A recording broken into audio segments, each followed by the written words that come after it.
Nos trois intervenants pour cette table ronde, donc on a Gerd Reinerhorn, qui est professeur à Sciences Po, spécialiste des mouvements sociaux, du catholicisme de gauche, avec notamment un ouvrage intitulé The Spirit of Vatican II, qui va nous proposer une contribution qui s'intitule Les gauches et les mouvements sociaux dans les années 60 et 70. Ensuite, notre deuxième intervenante d'ailleurs, sera Emeline Fourment, qui fait une thèse à la fois au Centre d'études européennes de Sciences Po et au Centre Marc Bloch de Berlin, et dont le titre de thèse en cours est le suivant: Théorie en action, réappropriation et usage des théories féministes en milieu libertaire, Berlin-Montréal. Donc un bel exemple de circulation et de croisement, on verra ensuite. Et on terminera, Michele le disait tout à l'heure dans l'introduction, sur une des questions fondamentales aujourd'hui, un des grands défis du XXIe siècle, la question environnementale, avec Renaud Bécaud, qui est chercheur postdoctorant au LARA, un laboratoire lyonnais, et qui est spécialiste d'histoire environnementale et d'histoire sociale, avec beaucoup de travaux très intéressants qu'il a publiés sur les questions de santé au travail, d'organisation des mondes du travail. Voilà, donc sans plus tarder, pour une quinzaine de minutes environ pour chaque intervenant, je laisse la parole à Rainer Horn. Rainer, c'est quand tu veux. Ok, merci et merci pour l'invitation d'être ici. Et donc je vais lancer immédiatement dans ce que je voudrais dire. Si on a 15 minutes, c'est pas trop, pour la gauche et les mouvements sociaux dans les années 68. Quand on parle des années 68, c'est toujours fort utile au préalable définir cette période. Et pour moi, la chronologie de ces années mouvementées commence en 1956 et prend fin en 1976. Si vous voulez, je peux expliquer les raisons pour le choix de ces dates pendant le temps de questions et réponses plus tard. De quels mouvements sociaux est-ce que je parle dans ce bref survol de cette thématique? Je traite surtout les mouvements transnationaux. Ça veut dire des mouvements sociaux qui étaient d'une certaine importance dans plusieurs pays en même temps. Donc, dans les années 68, c'était surtout au début la première vague du mouvement contre les armements nucléaires, un mouvement qui a duré dans sa phase ascendante de 1954 à 1964, un mouvement pionnier qui était éclipsé à partir de 1965 par le mouvement contre la guerre au Vietnam. Avant 1968, bien sûr, il y avait aussi un très fort mouvement des étudiants un peu partout, se situant clairement à gauche, un primeur dans l'histoire de l'engagement politique des étudiants universitaires.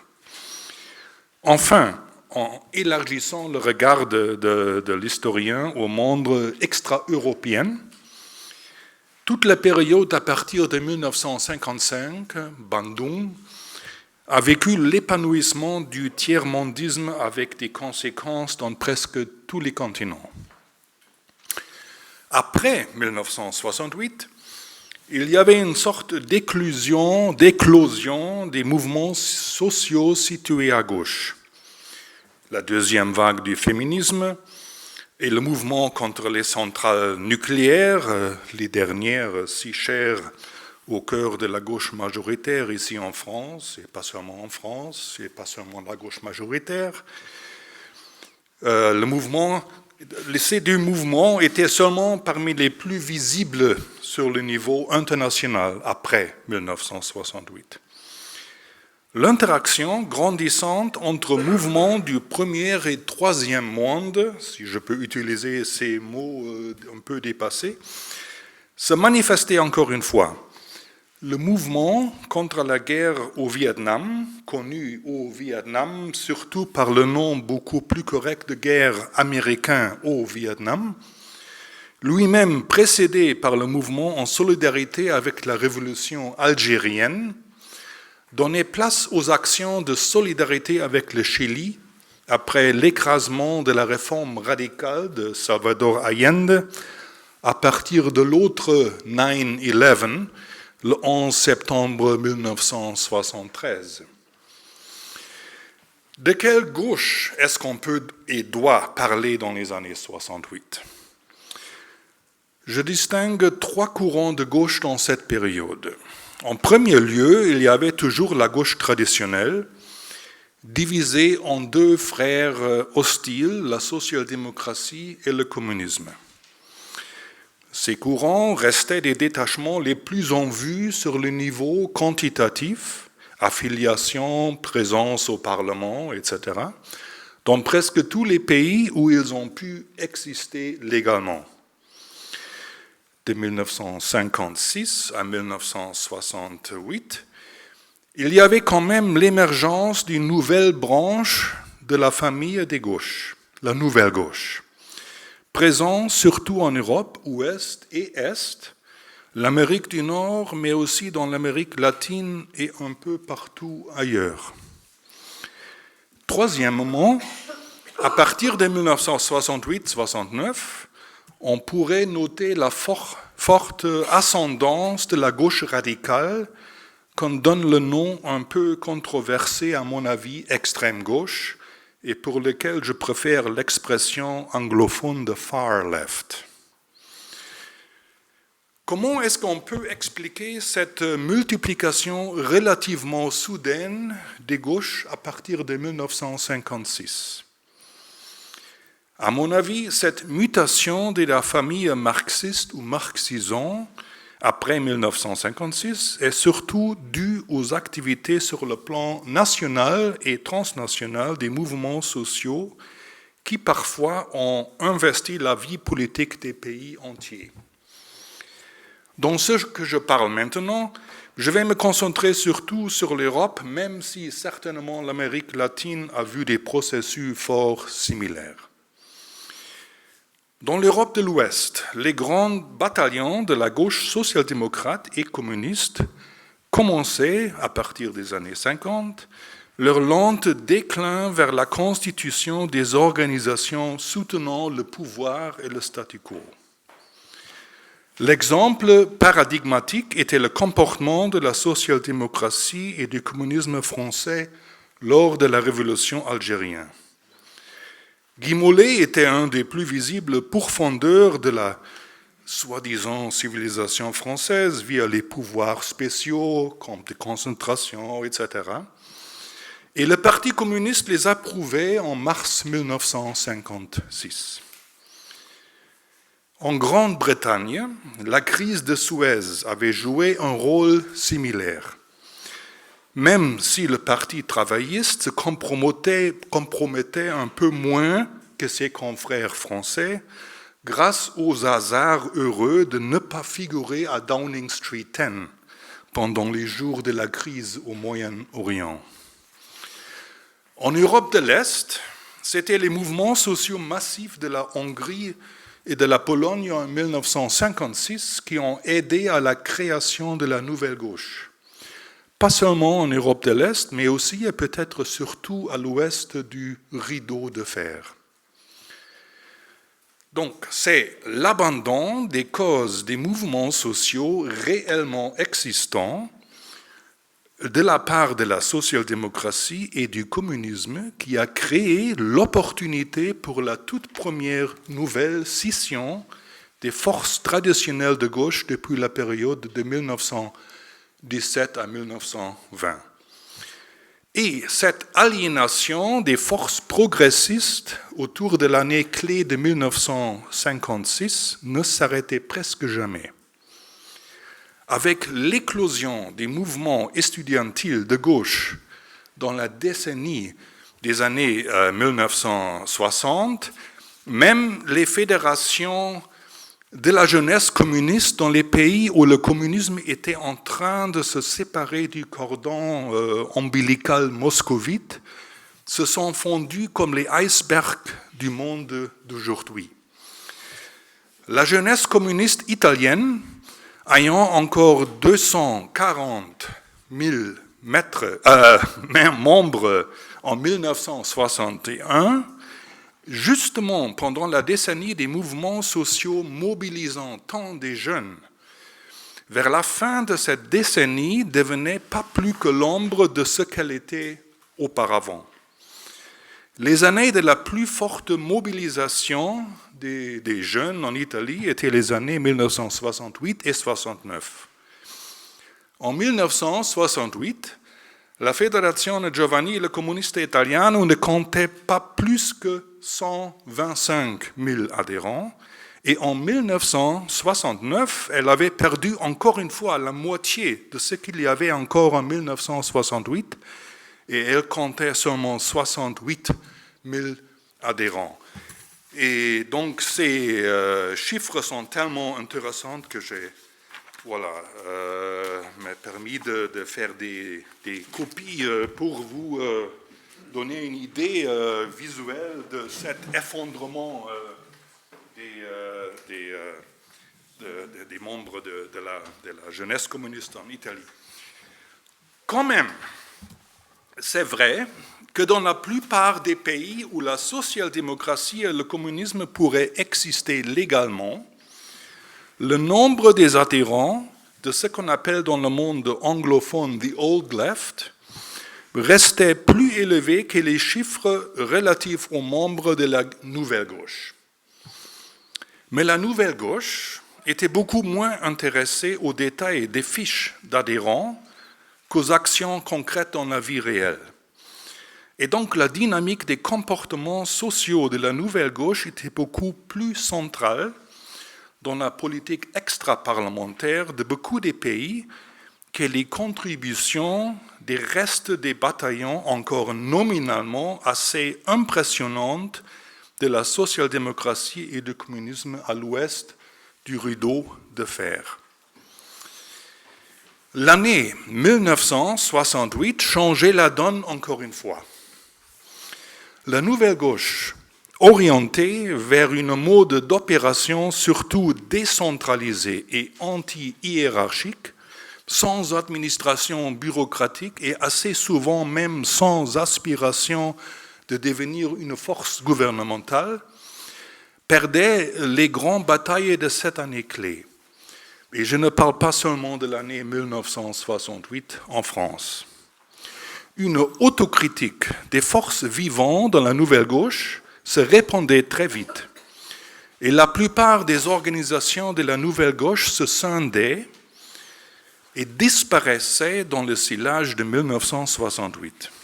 Je cite comme exemple l'observation d'un militant de premier rang dans la section espagnole de la nouvelle gauche mondiale, la Frente de Liberación Popular, qui avait été énormément influent entre 1956 et 1968. La citation, la FLP, la Frente de Liberación Popular, la FLP est morte en 1969 des conséquences du 1968 français. Au lieu d'une nouvelle gauche qui avait prêché la décentralisation, la tolérance des diversités, le rejet des structures bien établies, rapidement, la soi-disant extrême gauche,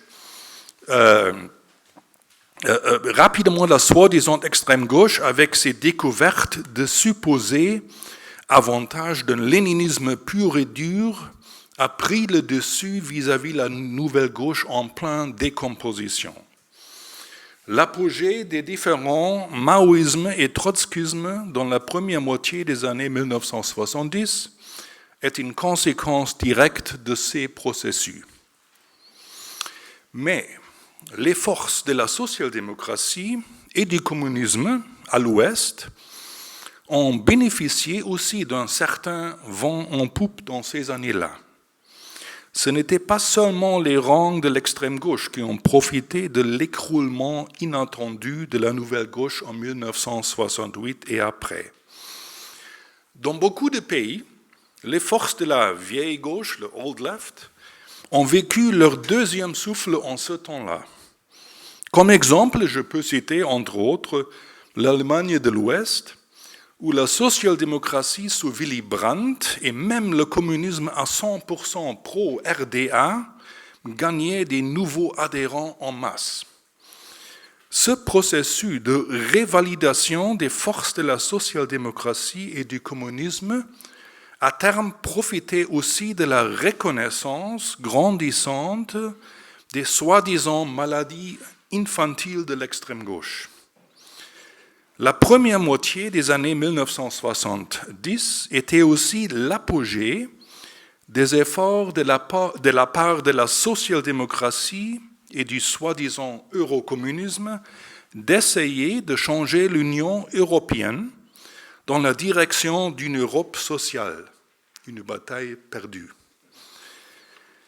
Mais les contradictions de la vieille gauche, old left, je note seulement le rôle néfaste des interdictions professionnelles Berufsverbote, approuvées au grand jour par personne d'autre que Willy Brandt. Les contradictions de la vieille gauche ont pratiquement permis à aboutir à la disparition des forces de la vieille gauche comme forces progressistes, certainement dans la deuxième moitié des années 1970. Et dans la décennie noire des années 1980, quand la gauche traditionnelle adoptait plus ou moins enthousiaste le néolibéralisme et ses conséquences miraculeuses, la partie de la social-démocratie et du communisme comme système de soutien, au moins partiel, des mouvements et aspirations sociaux était, pour fin pratique, terminée. Je n'ai même pas encore seulement mentionné l'apport du plus vieux mouvement social, ce qui avait donné ce nom, au moins dans le monde francophone, aux mouvements sociaux tout court, le mouvement ouvrier.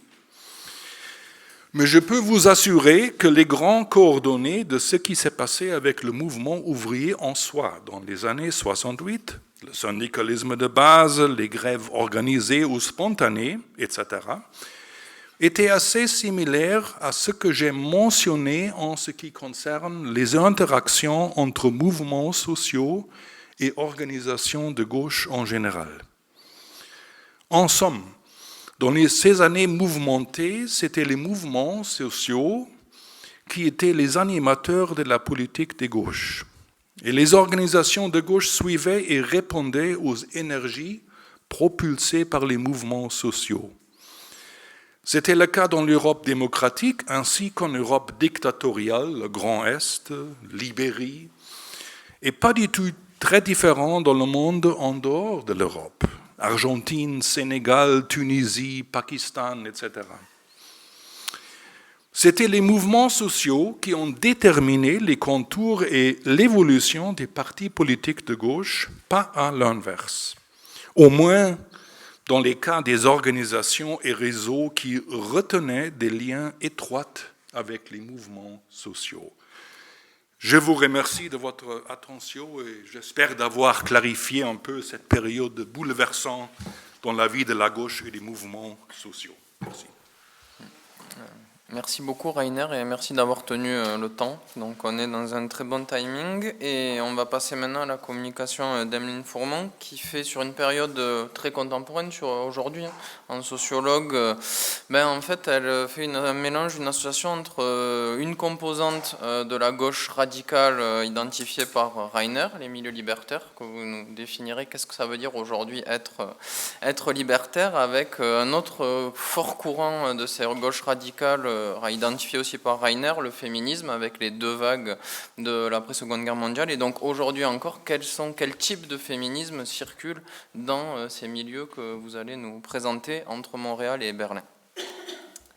Oui. Alors moi, le titre de ma présentation, c'est « Les conditions de transnationalisation des idées féministes » et je devrais plutôt dire de théorie féministe.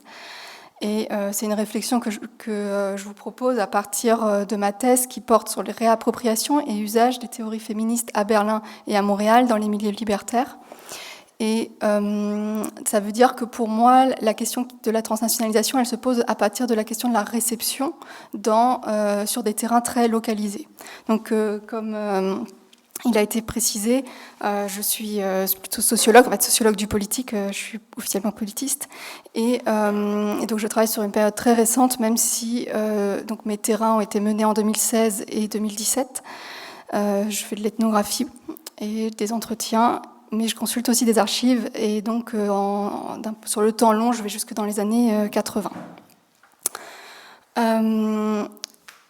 Voilà. Alors, la première chose qui me semble importante à faire, c'est de définir donc, ce que j'entends par milieu libertaire. Donc pour moi, la catégorie libertaire, c'est une catégorie que j'appose sur le terrain, sur mes 2 terrains. Que je désigne par là des militants, donc c'est surtout des militantes parce que c'est des féministes anti-État, anticapitalistes et qui refusent toute forme de hiérarchie et donc aussi d'organisation hiérarchiste qui impose une forme de prise de décision au consensus, par exemple dans les groupes politiques. À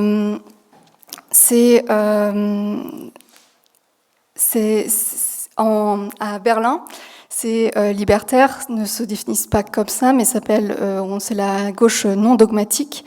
Et à Montréal, ils se définissent comme anarchistes plutôt. Donc la gauche non dogmatique berlinoise, on peut tirer un trait de continuité très clair avec les milieux alternatifs qui sont apparus à la suite de 68 en Allemagne. Et donc les milieux alternatifs, c'est le nom que leur donne Sven Reichardt.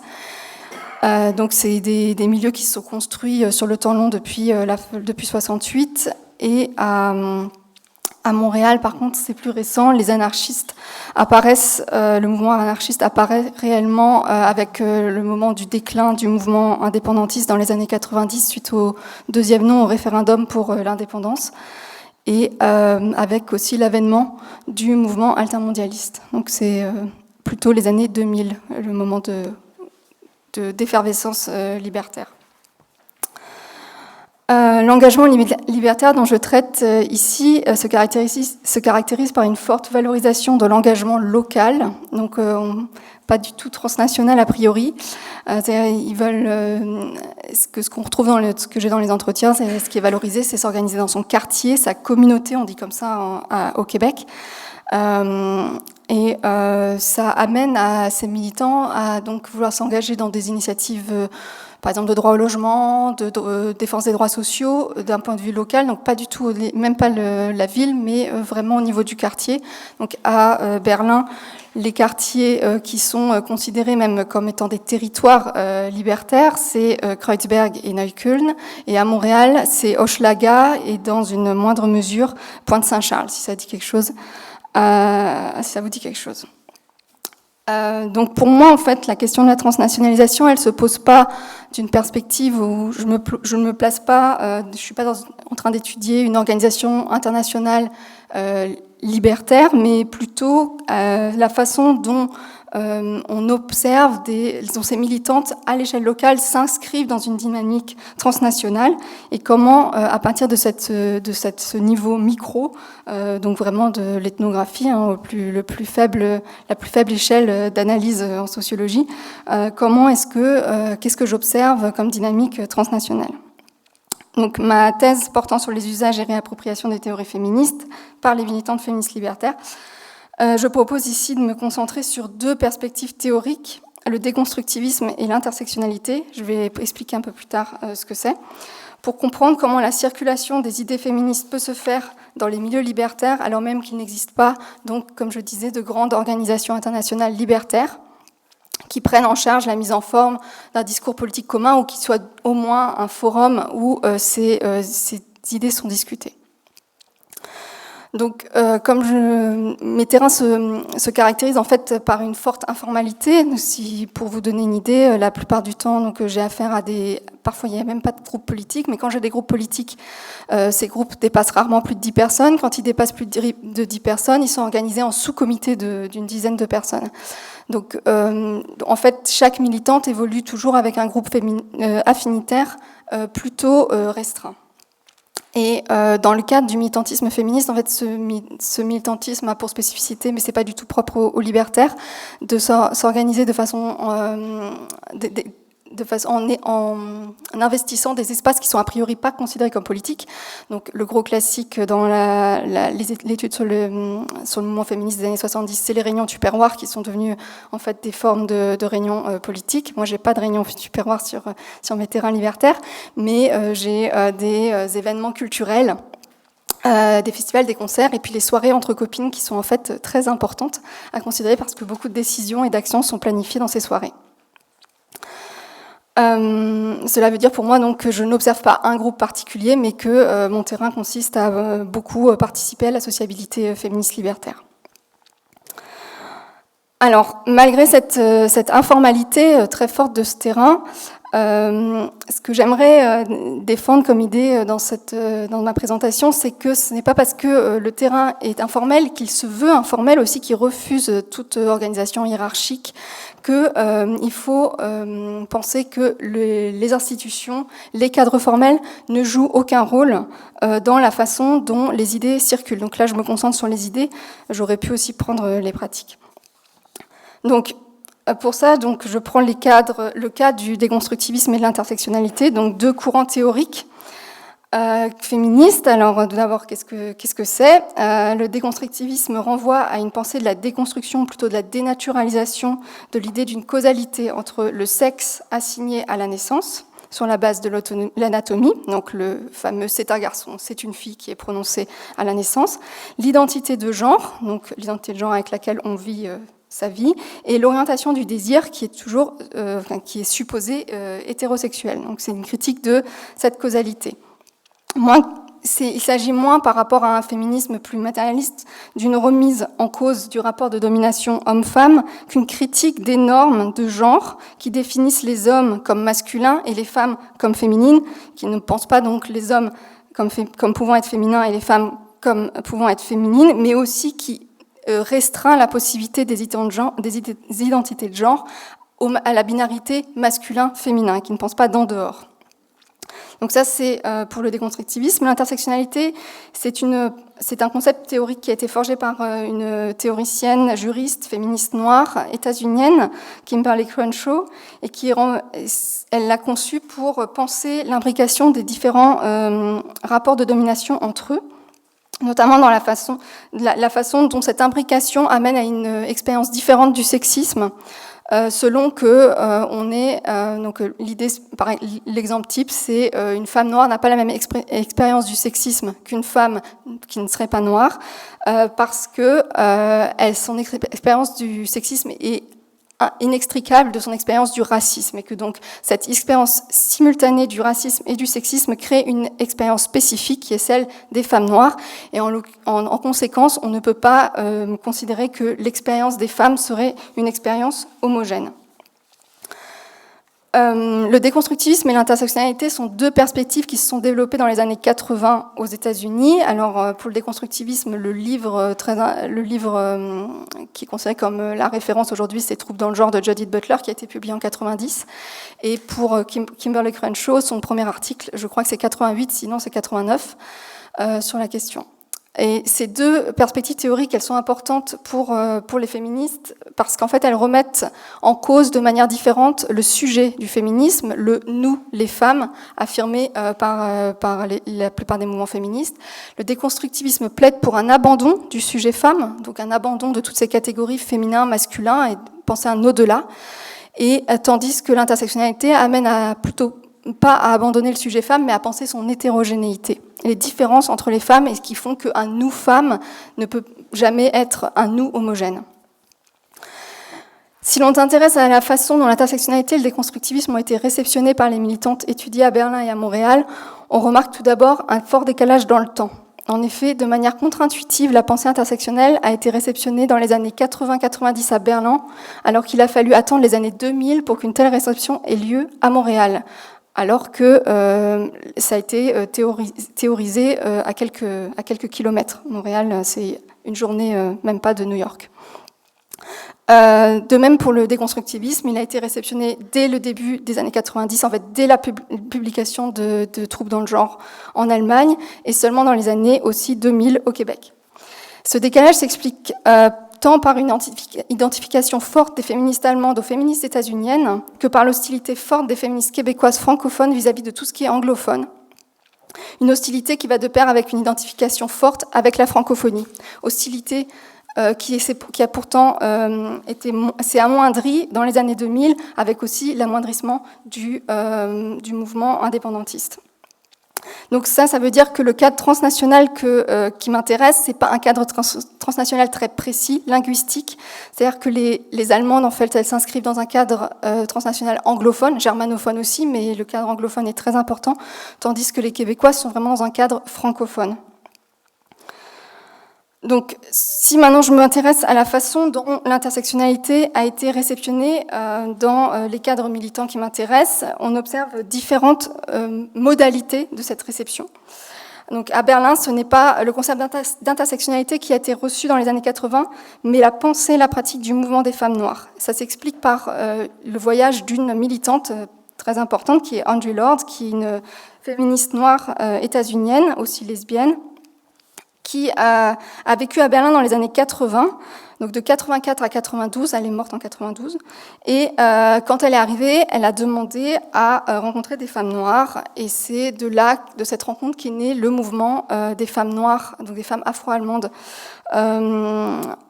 berlinois, qui ensuite s'est étendu à l'ensemble de l'Allemagne. Et donc ça a été le voyage de cette militante et le fait qu'elle ait milité à cet endroit et qu'elle ait importé elle-même la pensée et la pratique du mouvement des femmes noires a amené à un débat dans les milieux féministes libertaires, mais pas que, en fait, toute la frange radicale du mouvement féministe sur la question de l'hétérogénéité de l'expérience des femmes.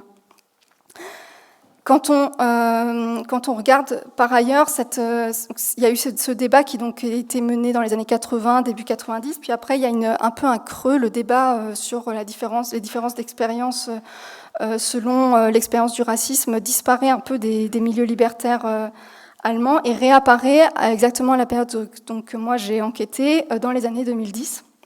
Et là, ce qui est intéressant, c'est qu'on continue à observer une forte influence du mouvement des femmes noires états-uniens, notamment parce que ces militantes se définissent comme BPOC, c'est-à-dire Black and People of Color, donc féministe BPOC. Donc c'est une terminologie d'abord anglaise et en plus qui met en exergue l'identité noire, ce qui est contre-intuitif par rapport à la population concernée par le racisme en Allemagne, puisque la majorité est turque. Il y a peu de noirs. Donc là, on observe de nouveau cette influence et ce qui ressort moi de mon enquête et de la façon de mes observations et de mes entretiens, c'est qu'en fait, c'est lié aux usages d'Internet que font ces militantes. Elles reprennent exactement les termes qui sont utilisés par les militantes états-uniennes avec lesquelles elles sont en contact constant, que ce soit personnel ou dépersonnalisé, parce que elles consultent les blogs, elles sont sur des groupes Facebook qui sont des groupes sur lesquels on échange des informations, etc. Et donc, on voit une homogénéisation des terminologies employées chez ces personnes qui sont dans ces mêmes espaces numériques. Donc là, pour l'instant, j'ai deux modalités à Berlin qui apparaissent de circulation. L'une, tout simplement le voyage concret d'une militante et l'autre, l'usage d'Internet. Si l'on s'intéresse à l'intersectionnalité, à la façon dont elle a été réceptionnée à Montréal, on a une autre variable qui arrive et qui semble tout aussi important, c'est la Marche mondiale des femmes, une organisation qui a été lancée dans les années 2000 au Québec par la Fédération des femmes du Québec et qui en fait a lancé un mouvement mondial féministe contre la pauvreté et les violences sexuelles, ou les violences faites aux femmes, je pense pas que c'est juste sexuel. Et ce mouvement, ça a créé une plateforme donc internationale féministe dans laquelle les francophones, donc les féministes québécoises, ont rencontré des féministes du Sud, c'est comme ça qu'elles les appellent, qui les ont interpellées sur le fait que l'expérience des femmes n'était pas homogène. Et donc c'est à travers donc il a fallu un détour, c'est-à-dire que ça n'est pas arrivé par le monde anglophone, mais à travers cette organisation internationale et donc cette rencontre des féministes du Sud que l'intersectionnalité, cette idée de l'hétérogénéité de l'expérience des femmes est devenue audible aux féministes québécoises. Et donc ça, c'est pour les Québécoises en entier, mais aussi pour les libertaires, parce que les libertaires se sont fortement engagés dans cette dynamique lancée par la Marche mondiale des femmes dans les années 2000. Donc ça, c'est pour l'intersectionnalité, donc ce qu'on peut voir, c'est que là, on a un cadre formel très important avec la Marche mondiale des formes qui existe, et que donc il a un effet sur le militantisme libertaire. On peut aussi noter qu'en fait, il n'y a pas que les féministes libertaires ou les jeunes féministes qui s'approprient l'intersectionnalité comme pensée qui légitime leur mouvement. Il y a aussi des militantes plus âgées qui sont en fait des traditions internationalistes ou tiers-mondistes et qui ont vu dans l'avènement de l'intersectionnalité, donc qui est assez récent là dans les années 2000, ça fait vraiment un boom dans ces milieux, ont vu une façon de se renouveler et de aussi nouer des solidarités avec des jeunes féministes qui sans doute sans ce point commun aurait considéré que c'était des vieilles féministes cramoisies. Donc, ce qui est intéressant là, c'est que donc on a des réseaux qui sont réactivés, des réseaux internationalistes qui avaient été un peu délaissés dans les années 90 avec ce renouveau de l'intersectionnalité. Enfin, mon dernier point, et c'est là que j'arrive sur l'importance des institutions, c'est c'est quand on s'intéresse au déconstructivisme. L'étude comparée de sa réception sur mes deux terrains, met en évidence le rôle essentiel joué par les universités pour la circulation des idées féministes. En effet, les féministes libertaires, si on fait une rapide sociologie, elles sont surdiplômées. Il y a énormément de doctorantes, de docteurs. La plupart ont un master et il est rare qu'elles n'aient pas un bachelor, ou une équivalent de licence. Or, du fait de l'institutionnalisation des études féministes et de genre, un certain nombre de militantes a étudié le féminisme et s'en est fait le porte-voix ou s'en est fait le relais dans les milieux militants.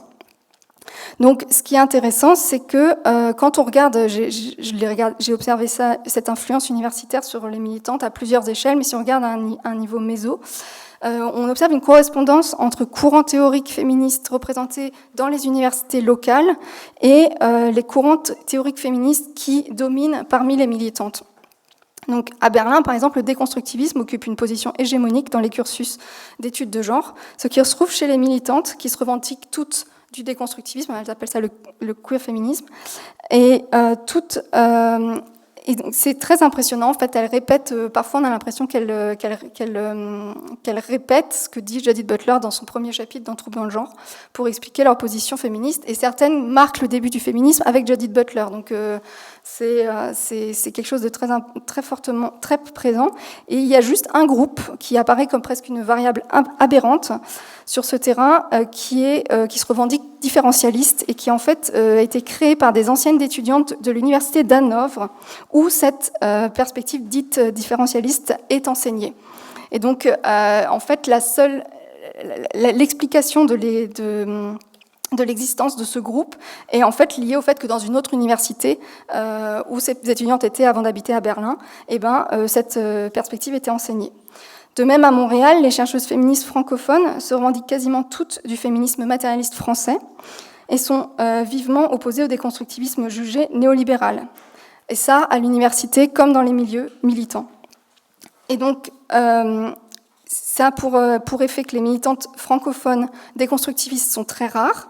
Et quand je les trouve, en fait, elles s'avèrent avoir un profil atypique. D'une part, elles ont souvent pas étudié seulement dans d'un cursus, elles n'ont pas fait seulement un cursus francophone, ou alors quand elles ont fait qu'un cursus francophone, elles n'ont pas milité seulement avec des francophones. Elles ont fréquenté des milieux anglophones, car l'université anglophone Concordia, qui a des études féministes à Montréal, elle enseigne le déconstructivisme comme une perspective. Oui, je suis à la fin. Donc voilà, on se rend compte que en fait, la façon dont les enseignements, les programmes d'enseignement, les maquettes pédagogiques des universités, mais aussi la sociabilité qui se noue autour des études de genre, et le fait que les professeurs sont souvent très proches de leurs étudiantes, pas forcément amis, mais il y a des solidarités qui se créent, ne serait-ce que pour défendre les études de genre au sein des universités. Et que tout ça, ça amène une influence très forte de l'université, et que donc, si on a une entreprise de défense d'un courant particulier dans le champ académique, et ça va se répercuter sur les tendances qui sont, les courants qui sont défendus par les militantes libertaires. Donc cette observation, pour moi, elle montre que même si, ce que je voulais vous dire, c'est que même si on a affaire à des militantes libertaires qui refusent toute institution, finalement, le fait qu'elles soient passées par une institution, toutes par l'université, fait que on ne peut pas exclure cette institution de l'analyse de leur militantisme, alors qu'elles ont un discours très anti-universitaire par ailleurs, hein, et que ce serait quelque chose qu'il faudrait en général peut-être étendre à toutes ces nouvelles formes informels, ces cadres informels ou ces militantismes informels qui se nouent à l'échelle transnationale, de regarder le rôle des institutions, mais indirect. C'est-à-dire que le cadre n'est plus cette organisation internationale a un effet propre en elle parce qu'elle cadre un discours, mais regardez les cadrages indirects des discours. Voilà. Merci beaucoup, c'était très intéressant et c'est vraiment en vous écoutant parce que moi, ma période c'est plutôt les années 70, d'ailleurs Michele aussi, ça m'a fait des résonances avec cette articulation de plaidoyer pour des formes très très locales d'organisation, de pratique, etc. Mais après cette transnationalisation qui arrive avec la notion d'autogestion. Alors ça aurait été une question que je vous poserais, mais c'est pas du tout présent l'autogestion, ce type de comme si elles en parlent, c'est quand même quelque chose qui reste, ouais. Oui, ça existe. Bon, enfin en tout cas, donc on va maintenant Renaud, je pense que toi tu vas parler des années 70-80 plutôt, voilà, donc on va revenir sur des terrains plus historiens et on va t'écouter donc sur une thématique cruciale également et qui a contribué comme le féminisme d'ailleurs à redynamiser les vieilles gauches dont parlait Rainer tout à l'heure, l'écologie, donc on t'écoute. Merci, alors merci pour l'invitation et pour l'organisation de cette journée. Donc sur la chronologie, effectivement, je vais parler plutôt là aussi des années 68, ou des années qui ont été qualifiées par certaines historiennes de l'environnement italienne des décennies de violence environnementale, c'est-à-dire les années 60-70, avec une série de catastrophes industrielles qui marquent ces années et qui vont être aussi des points importants dans la façon dont les gauches vont s'approprier les questions environnementales. Je reviendrai sur ce point. Donc, mon intervention ne revient pas sur les mouvements écologistes en tant que tels, puisque ces mouvements écologistes ne se revendiquent pas nécessairement de gauche, ou pas tous en tout cas. Je propose plutôt d'éclairer comment, dans les années 60 et 70, un certain nombre de secteurs des gauches européennes, qui n'ont pas forcément été des secteurs majoritaires, ont été percutés par la question environnementale et ont formalisé une réflexion sur cette question. Pour certains, on cherchait à amender un projet de socialisme avec cette question environnementale. Donc, mon propos va consister essentiellement à éclairer la manière dont cette question vient rompre des postulats fondamentaux dans la réflexion des gauches des décennies d'après-guerre. La question écologique implique en effet une attention à la finitude matérielle du monde ou aux limites écologiques qui peuvent être posées à la croissance économique, aux effets sanitaires de l'expansion économique. Et ces préoccupations vont heurter une valorisation ancienne au sein des gauches, la défense de l'expansion des forces productives ou la défense d'une croissance économique continue qui permettrait peu à peu une redistribution graduelle des richesses produites. Alors ces courants, j'ai dit, ils sont minoritaires dans les gauches européennes. Ils vont s'atteler à penser la question écologique en affirmant fréquemment le caractère global de la crise écologique, d'où le titre que j'avais proposé pour cette intervention, puisqu'en pensant le caractère global de cette crise écologique, un certain nombre de ces militants vont affirmer que cela nécessiterait de réactiver des formes d'internationalisme pour parer à cette crise écologique. Et cette conviction, pour certains de ces militants, elle va mener finalement à rejouer, en quelque sorte, l'histoire intellectuelle des socialismes au XIXe siècle, dans le siècle suivant, en considérant que l'apparition de penseurs écologistes serait finalement une forme de rénovation ou de réinvention du socialisme, et ce, dans ces années-là, bien avant qu'on invente le terme d'écosocialisme. Donc, ce que je propose de faire dans un premier temps, c'est d'évoquer la façon dont un certain nombre de militants vont chercher à mettre en visibilité les effets écologiques des décennies de croissance économique dans l'après-guerre. Dans un deuxième temps, je pointerai plus spécifiquement des mobilisations dans lesquelles vont avoir lieu des circulations transnationales sur des questions environnementales. Et dans un troisième temps, je montrerai comment cette pensée écologiste ou la formalisation d'une pensée écologiste, l'apparition d'un courant aussi dit d'écologie politique, a pu permettre pour certains penseurs ou militants d'actualiser leur projet socialiste. Donc la préoccupation pour le caractère toxique du gain des points de PIB est longtemps restée cantonnée dans des milieux restreints dans les décennies d'après-guerre, en particulier parmi des scientifiques qui apparaissent comme des personnalités singulières, parfois même à l'intérieur de leur champ disciplinaire. On peut penser à des personnalités alors, qui ont des trajectoires très différentes, mais qui vont avoir un rôle pour lancer des alertes environnementales, des personnalités comme l'agronome René Dumont en France, des personnalités comme la biologiste américaine Rachel Carson, trajectoires très différentes, mais tous les deux, progressivement, dans les années 50 puis 60, émettent un certain nombre d'alertes environnementales. C'est des personnalités qui ont des affinités avec les gauches, qui ne sont pas forcément des militants politiques très actifs, mais René Dumont, par exemple, a été membre du PSU pendant quelques années. Pour autant, malgré le fait qu'ils aient ces affinités avec des gauches de manière générale, leurs alertes ne sont pas nécessairement reçues dans les années 60 au sein des organisations dont ils sont proches. Alors, il n'en reste pas moins que la décennie 1960 est marquée par une série de désastres industriels et de pollution chronique, moins spectaculaires, moins visibles, qui se présentent finalement comme les pestilences de ces décennies de croissance, les pestilences du miracle économique italien, les pestilences des 30 Glorieuses françaises. Ces décennies, pour l'histoire environnementale, on les appelle fréquemment les années de la grande accélération en termes de production, en termes de consommation énergétique, et donc en termes de pollution.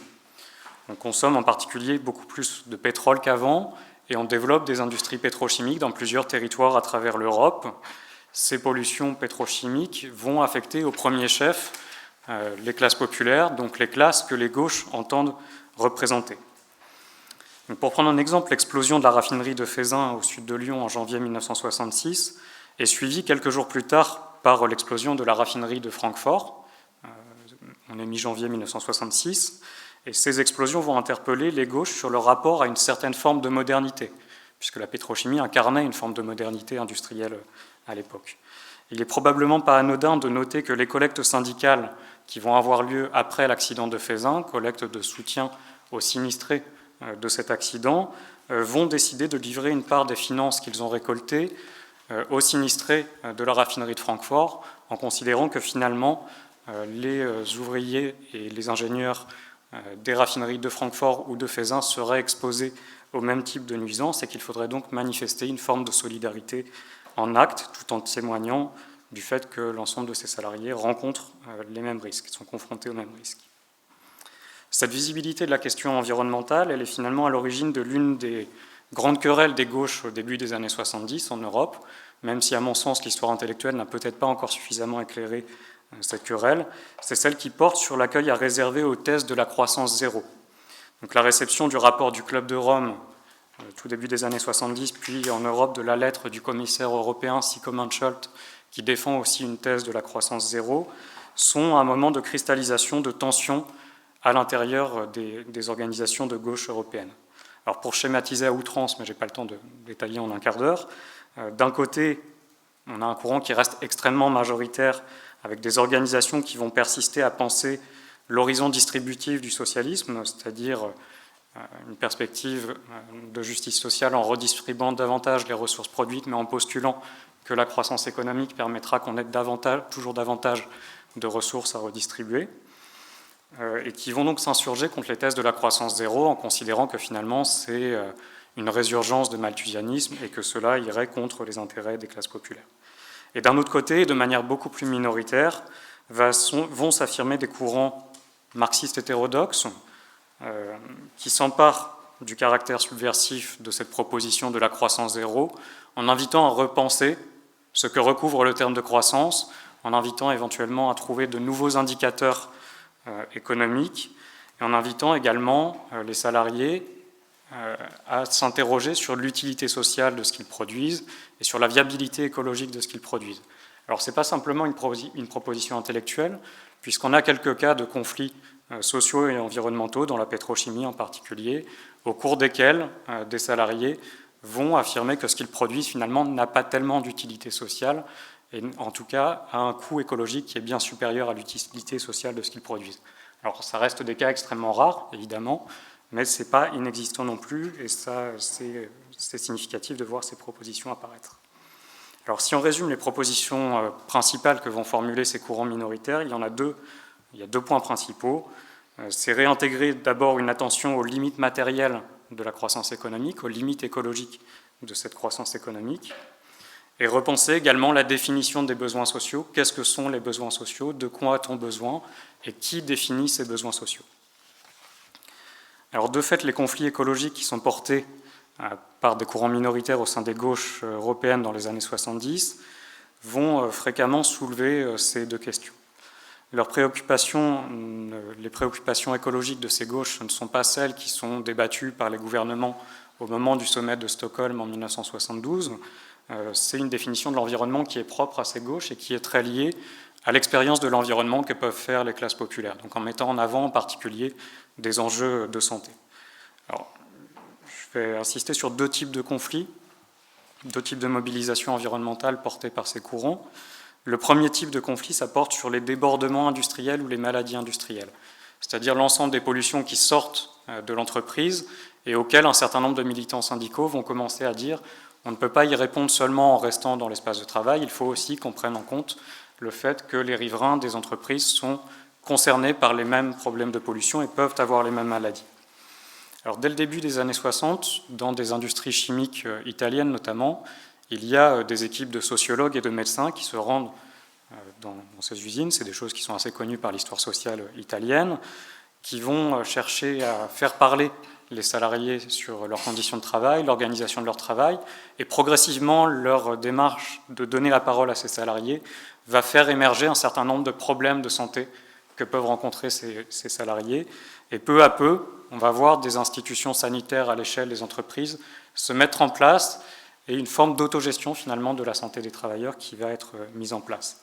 Alors il y a un médecin qui est symbolique de ce tournant-là, c'est Iva Rodone, qui travaille de très près avec la Chambre du travail notamment de Turin, qui va mettre en place, qui a standardisé un peu une méthode sur la façon dont les salariés peuvent s'exprimer sur les problèmes de santé qu'ils rencontrent et peuvent essayer de les prendre en charge collectivement.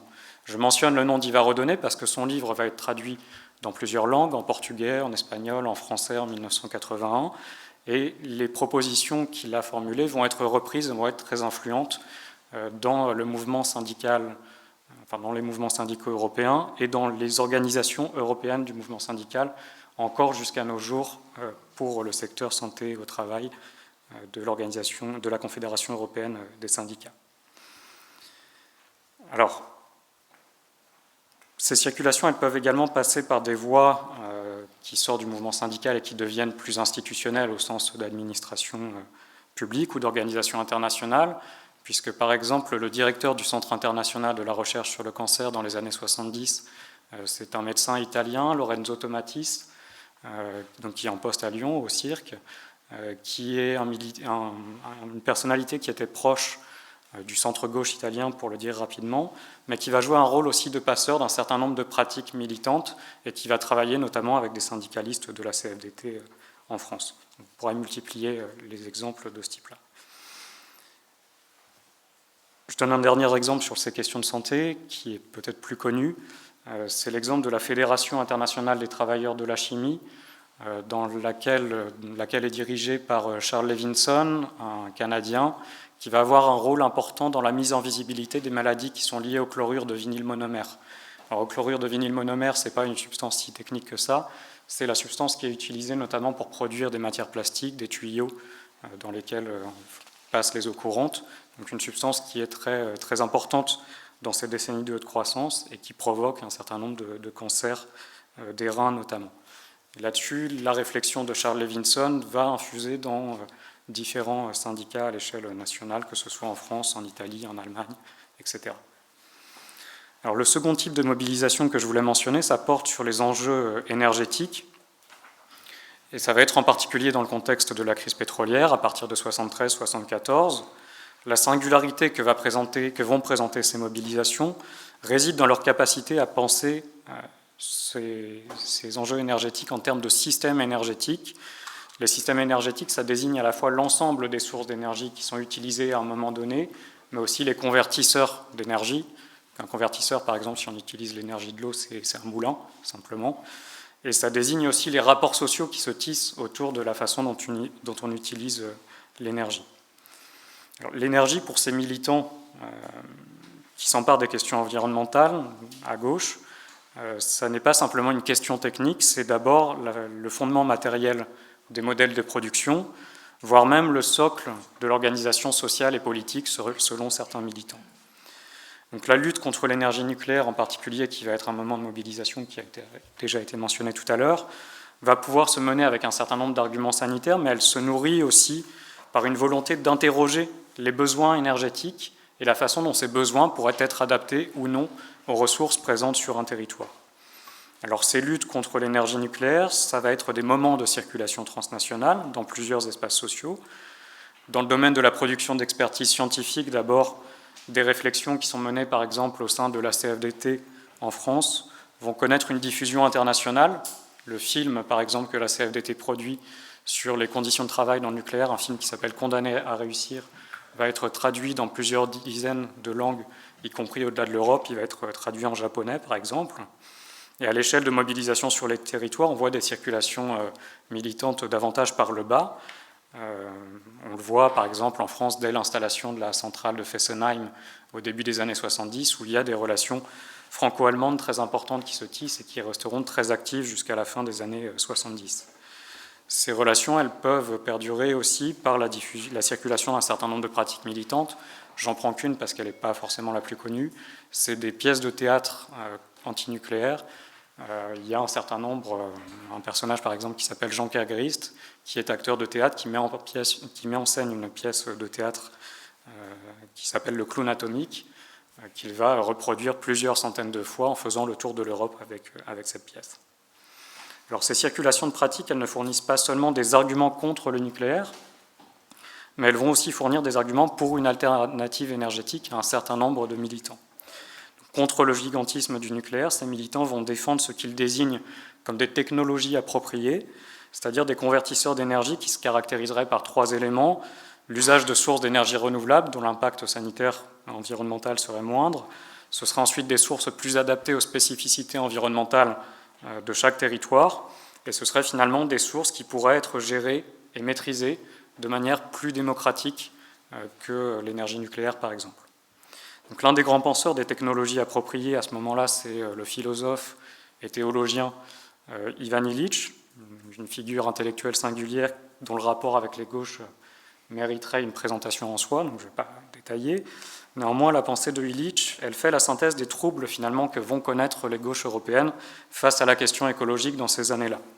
Cet inconfort des gauches européennes et cette insatisfaction aussi qu'ils manifestent par rapport à ce que peut proposer Illich va être résumé par exemple dans un texte qui est publié dans le premier numéro de la revue théorique de la CFDT, CFDT aujourd'hui, en 1973. Le rédacteur en chef de cette revue à l'époque, c'est Pierre Rossan-Vallon, qui confie le soin de réaliser une lecture marxiste de Ivan Illich à Gérald de Ferrand. Gérald de Ferrand, à l'époque, c'est le pseudonyme du philosophe Patrick Vivray. Alors Patrick Vivray, dans ce texte, il explique que la réflexion de Illich devrait être relue et consolidée par des apports de Marx, mais aussi par des apports qui proviendraient de réflexions marxistes hétérodoxes, et en particulier du courant italien du Manifesto. Donc il y a une circulation transnationale très forte qui se fait pour un certain nombre d'intellectuels autour de ces questions-là. Je voulais citer un extrait un petit peu long de ce texte de Vivray, parce qu'il me semble que ça synthétise un certain nombre des enjeux qui se jouent dans les rapports de la gauche à la question écologique à l'époque. Alors, il dit ceci. Donc, la démarche de Illich est souvent intuitive, elle peut être féconde et elle peut devenir opératoire si elle est reprise dans une analyse plus rigoureuse. La confrontation de Marx et de Illich peut devenir féconde. Quand nous nous interrogeons avec Illich sur les finalités de la croissance, il s'agit de répondre à la question « produire pour quoi et pour qui ?» Mais il s'agit aussi de savoir comment produire. Il est en général entendu que la spécialisation est le simple résultat du progrès technique. À ce titre, elle a souvent été défendue avec ardeur par les organisations de gauche. Or, voici qu'Illich remet en cause ce pilier du progressisme contemporain après s'être auparavant attaqué à la conception traditionnelle de la redistribution des richesses à gauche et de la propriété publique des moyens de production. Il est vrai que sur ce point, comme sur d'autres, Illich ne prend tout son intérêt que si ses propositions se trouvent critiquées par une analyse marxiste. Le grand mérite, et il conclut sur ce point, le grand mérite de cet homme est d'avoir osé s'attaquer aux postulats les plus solidement ancrés du progressisme et du socialisme contemporain, en rénovant complètement par ses propositions et par ses questions la problématique de la transformation économique, sociale et politique dans le monde contemporain. Il oblige les sciences sociales et les militants de gauche à utiliser de nouvelles hypothèses de travail. Un jour, peut-être, on lira Illich comme nous lisons aujourd'hui Owen ou Fourier. Cela voudra dire que d'autres Engels et d'autres Marx seront passés par là. Et ce sera là le plus grand apport d'Illich que de leur avoir ouvert la voie. Donc pour conclure sur ce point, sur ces éléments, j'ai perdu mon papier. Il me semble que cet extrait condense finalement les grands enjeux que pose la question environnementale aux gauches dans les années 70, mais peut-être encore jusqu'à nos jours, parce que les réponses n'ont pas été stabilisées à un certain nombre des questions qui étaient soulevées dans cet extrait. Il y a au moins 3 questions, il me semble, qui restent d'actualité dans ce que peut soulever Vivray. Il soulève d'abord la question des limites écologiques à la croissance économique, ce qui contraint pour les gauches à repenser la manière de réaliser des mesures de justice sociale tout en tenant compte de ces limites écologiques. La deuxième question qu'il soulève, c'est finalement dans ce monde limité qui reste exposé à des processus d'accumulation capitalistique, ces courants qui se revendiquent à la fois écologistes et socialistes interrogent non plus seulement le régime de propriété des moyens de production, mais aussi les possibilités de réorienter les objectifs des systèmes de production et de consommation afin qu'ils répondent à des besoins qui apparaîtraient plus prioritaires que d'autres. Et cela pose donc en même temps la question de savoir quels sont les critères politiques qui permettent de délibérer et de décider quels seraient ces besoins. Et la troisième question qui me semble être encore posée, c'est le fait que dans la réflexion de ces militants qui articulent socialisme et écologie, un dernier enjeu reste constamment présent, c'est celui qui permettrait de refonder des coopérations internationales entre ces organisations qui se revendiquent de gauche et de recréer des solidarités pour articuler enjeux de justice sociale et de justice environnementale. J'ai été un peu long, je suis désolé. Merci beaucoup. Non, c'est bon, on est bien dans les temps. Donc merci beaucoup pour ces 3 interventions donc, qui ont permis non seulement, qui sont très intéressantes compte tenu de la résonance avec le présent des thèmes qui ont été abordés, mais aussi d'un point de vue méthodologique, parce qu'on voit quand même se croiser à travers les différentes interventions l'histoire des idées un peu par le haut, de la sociologie, l'histoire des pratiques, et donc c'est intéressant parce qu'il y a une vraie hybridation entre toutes ces approches, et en plus on a eu un dialogue fructueux à mon sens entre histoire et sociologie dans le cadre de cette table ronde. Donc maintenant on peut passer la parole à la salle pour des questions à nos intervenants. Donc oui, monsieur. On va faire comme tout à l'heure, parce que Jean Numa a institué un modèle très performant. On va prendre une série de questions et ensuite, chacun à leur tour, les intervenants auront 2-3 minutes pour répondre. Monsieur, on vous écoute. Merci. Mon commentaire s'adresse surtout au premier intervenant, monsieur Horn, c'est ça. J'ai beaucoup apprécié la façon dont vous montrez l'évolution de la gauche sur le 3/4 de siècle qui vient de se passer. On pourrait partir du Conseil national de la résistance et ses propositions, et pour aboutir maintenant à quelque chose du genre, vous avez parlé de, je ne sais pas, cette compromission, enfin, d'évolution vers l'acceptation de théories néolibérales. Je suis assez sensible à ça, et je pose 2 questions à ce sujet-là. Est-ce que c'est ça qui expliquerait en bonne partie le fait qu'en France, la gauche n'en représente plus qu'un tiers des voix, un tiers des électeurs, et encore c'est peut-être beaucoup. Et d'autre part, est-ce qu'il y a des solutions, ou exactement comment analysez-vous ce qui se passe, prenons une version internationale, en Angleterre avec Corbyn et surtout aux États-Unis avec Sanders et Elizabeth Warren, qui semblent maintenant fournir, surtout la dernière, des propositions assez décoiffantes par rapport à ce qui se passe en France, et je dirais presque en Italie, puisqu'on parlera de l'Italie tout à l'heure. Merci. J'ai une question aussi pour Monsieur Horn. Au début de votre intervention, vous avez parlé de la conférence de Bandung et du tiers-mondisme qu'elle a entraîné dans presque tous les continents. Est-ce que le mouvement des non-alignés a permis la mise en réseau des gauches internationales? Et est-ce que ça a été une occasion pour les socialistes de partager leurs idées? Enfin, est-ce que ce mouvement, donc qui se revendiquait de n'être ni pour les communistes ni pour l'Ouest, a laissé la place à l'expression des idées et des solidarités socialistes?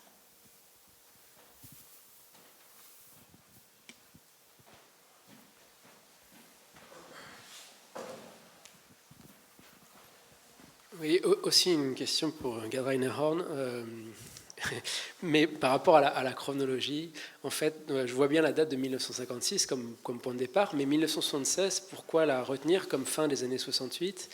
Et est-ce que dans finalement la conjoncture géopolitique de 1956, est-ce qu'il ne faut pas aussi, au-delà justement de ce début Budapest, prendre en compte Elvis Presley et la révolution juvénile, le rock'n'roll qui va avec, qui donne quand même une couleur particulière à ces années-là.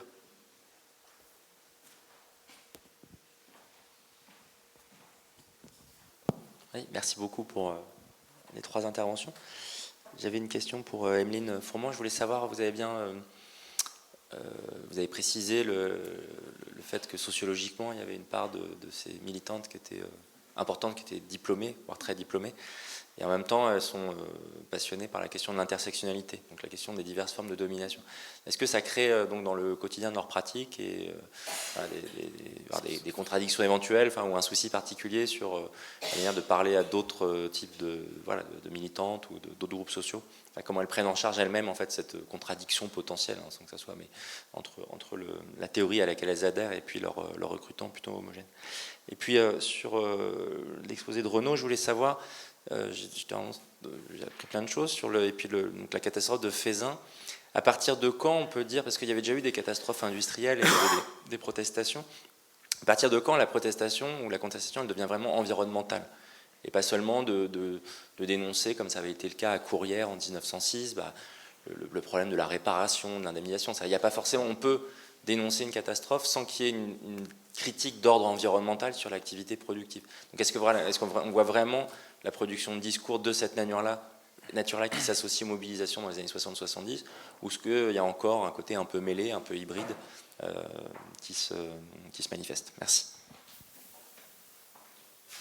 Donc s'il n'y a pas d'autres questions, je vais donner la parole. Et moi aussi, j'avais 2 toutes petites questions ponctuelles. Une pour Renaud, quand tu évoquais la réception des travaux sur la croissance zéro. Et est-ce qu'il y a même un embryon de littérature, ou est-ce qu'il y a un programme de recherche ou quelque chose? Parce qu'effectivement, je pense que c'est un sujet qui est très intéressant à l'échelle des gauches. Moi, j'ai des souvenirs du PS qui effectivement le reçoit de manière extrêmement critique, y compris les plus modérés, qui sont un peu gênés aux entournures. Et ma deuxième question, là aussi ponctuelle pour Emeline, c'est la question des réseaux sociaux. Alors j'ai beaucoup aimé l'idée que ça a homogénéisé les terminologies sur une échelle transnationale, mais plus largement, comment tes militantes appréhendent ces réseaux sociaux, une arme, etc. Voilà, si tu peux en dire un petit peu plus sur ça. Donc Rainer, ah oui, Michele aussi, excuse-moi. C'est vraiment très, très ponctuel pour Renaud. J'ai écouté ta présentation avec beaucoup d'intérêt et j'avais cette impression, mais dis-moi si je me trompe ou pas, que disons dans les années 70 sur lesquelles ton exposé s'est concentré, il y avait à la fois une production des discours et une mobilisation, bien que, disons, pas de masse, qui s'est concentrée tous les deux sur les côtés, disons, de la production.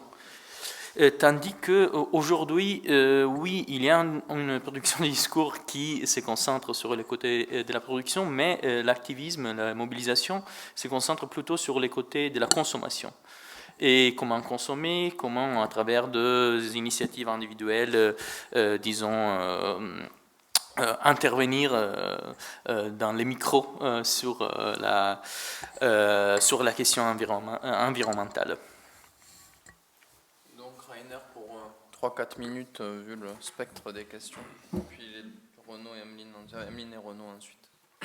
D'accord. Donc je vais aller dans l'ordre inverse de la façon dont les questions ont été posées. Donc, la question du rôle des oppositions culturelles ou sous-cultures, etc., dans la création de ce mouvement des années 68, oui, je crois que c'est énormément important.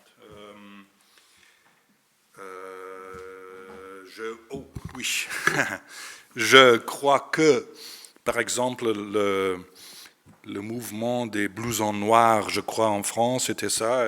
Ça existait dans presque tous les pays en Europe de l'Ouest. Même en Europe de l'Est, il y avait cette même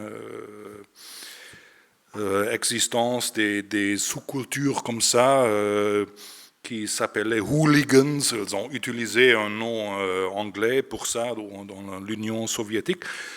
Je crois...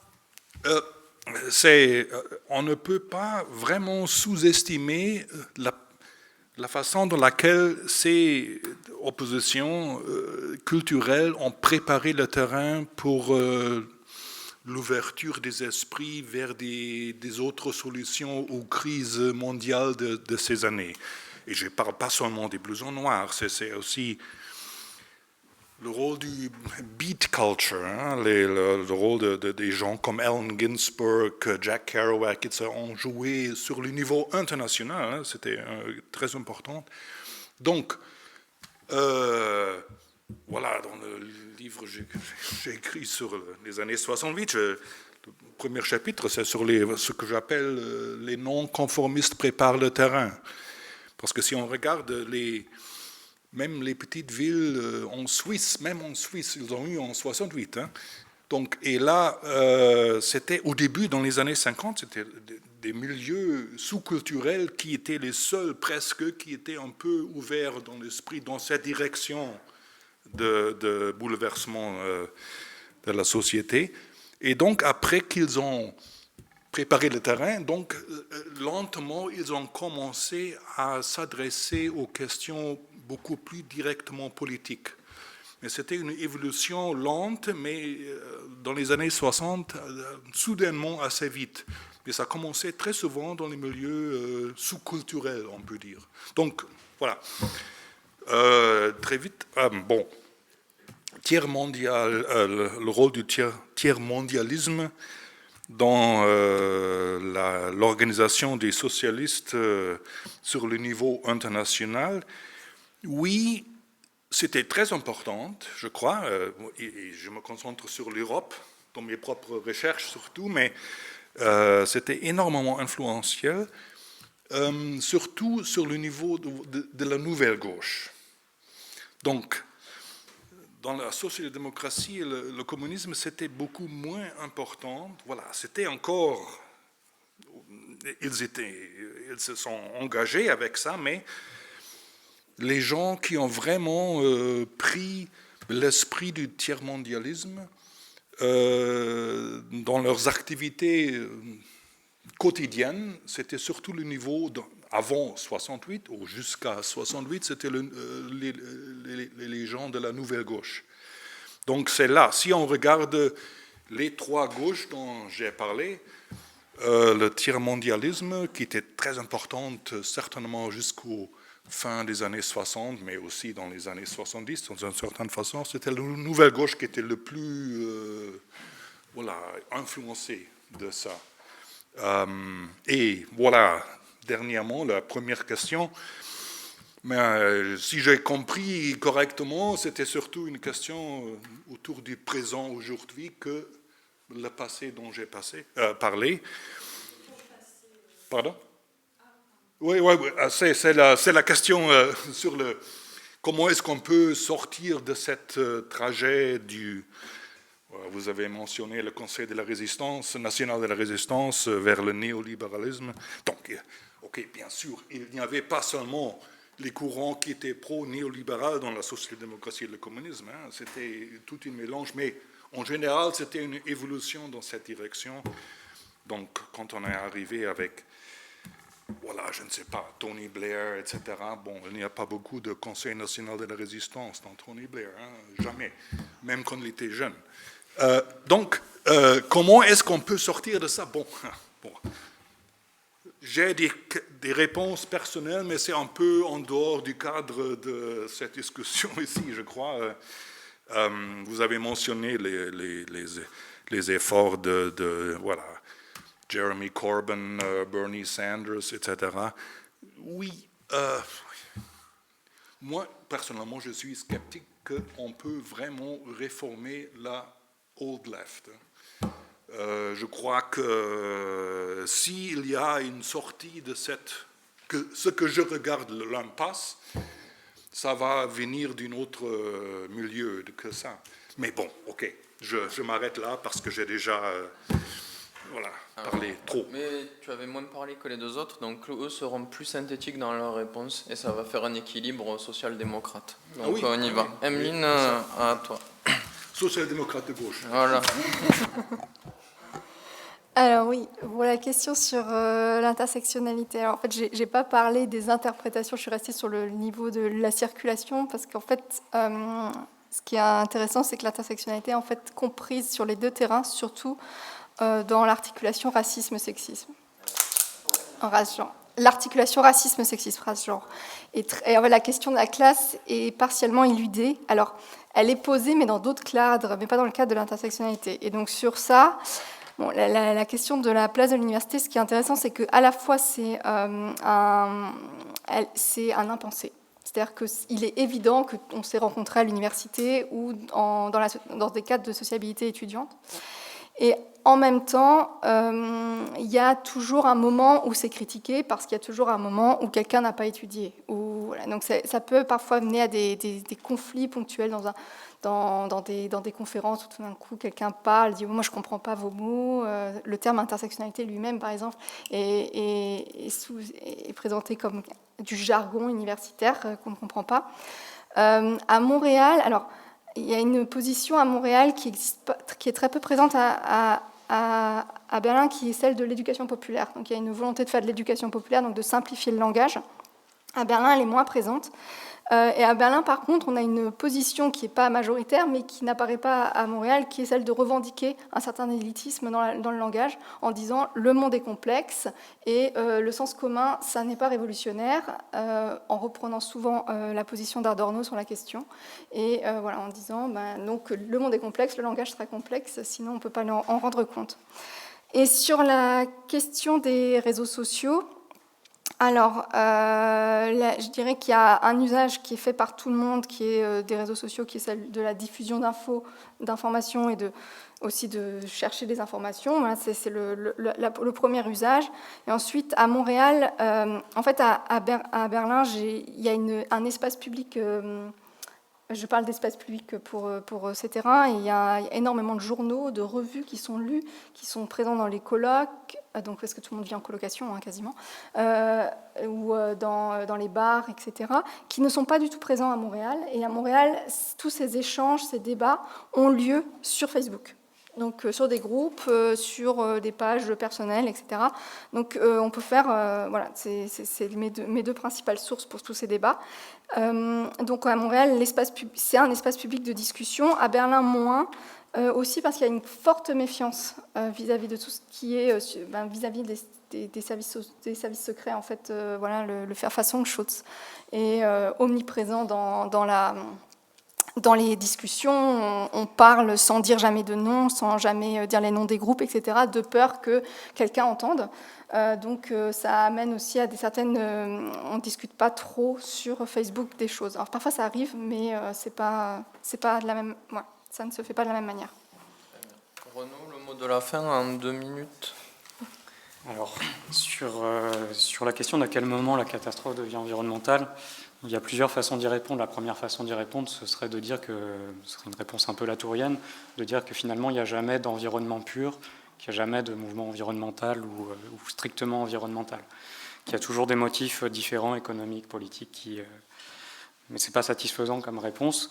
Le deuxième élément, c'est de voir qu'à l'époque, la raffinerie de Feyzin explose en 1966, elle a été inaugurée en 1964. Et dès la veille de l'inauguration, il y a des controverses sur le fait qu'il y aura des nuisances, ce qu'on appelle des nuisances à l'époque, on dirait des pollutions aujourd'hui. Et donc il y a déjà cette dimension-là qui transparaît dans le débat public avant même la catastrophe. Ce qui fait qu'après la catastrophe, l'enjeu n'est pas tellement de dire il faut supprimer la raffinerie parce qu'il pourrait y avoir un nouvel accident très spectaculaire, c'est de dire en fait il y a des choses qui se passent dans cette raffinerie qu'on a du mal à mesurer, un certain nombre de substances dont on connaît mal les effets sanitaires. Et le slogan des manifestations qui ont lieu après l'accident, par exemple, c'est « contre l'éthylène qui va nous faire crever », avec l'idée que ça ne va pas forcément faire une explosion, mais que par contre, il y aura un impact sanitaire dans la durée, et peut-être très longtemps après l'exposition à ces pollutions. Donc c'est peut-être là que la dimension environnementale devient la plus nette, finalement ce que la GADEC exprimera 10 ans plus tard en disant au moment de l'accident, la catastrophe n'a pas encore eu lieu, elle ne fait que commencer, quoi. Donc sur cette question. Sur la croissance zéro, il y a très peu de littérature à ma connaissance. Il y a quelques articles de Timothée Duverger pour la France.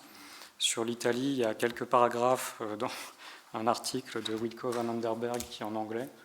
Mais c'est vraiment quelques paragraphes dans un article. Et il y a eu un peu des travaux, par contre, anglophones qui ont été faits sur les archives, à partir des archives de l'OCDE notamment, qui permettent de capter une partie de cette controverse, mais pas tellement à l'intérieur des gauches. C'est dans les organisations internationales où on voit des gouvernements de gauche éventuellement qui vont pouvoir intervenir, mais ça reste quand même très limité. Et sur la question de la consommation, alors en fait à l'époque, on est dans une époque, Xavier Vignat parlerait de centralité ouvrière dans ces années-là. Donc effectivement, le discours va beaucoup porter sur l'aspect production, mais en même temps, la production est toujours articulée avec la consommation. C'est les années pendant lesquelles en France s'invente le thème revendicatif du cadre de vie dans les organisations syndicales, qui va donner lieu par la suite à des syndicats du cadre de vie qui vont intervenir à l'extérieur des entreprises.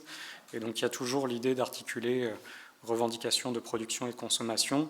Et justement, quand, pour les rares cas où ça existait dans les usines, où les salariés vont interroger l'utilité sociale de ce qu'ils produisent, ils ont toujours en même temps un discours sur la consommation. Ils s'articulent toujours avec des revendications des riverains autour de ces usines. Pardon. Donc il y a une articulation qui est beaucoup plus étroite à l'époque, et je pense que c'est plutôt ça qu'il faut voir, cette articulation qui existait à l'époque, même si c'était des cas rares, et qui est beaucoup plus difficile à trouver aujourd'hui. Merci beaucoup. Donc on clôture ici cette table ronde. Merci aux 3 intervenants qu'on peut applaudir, je pense.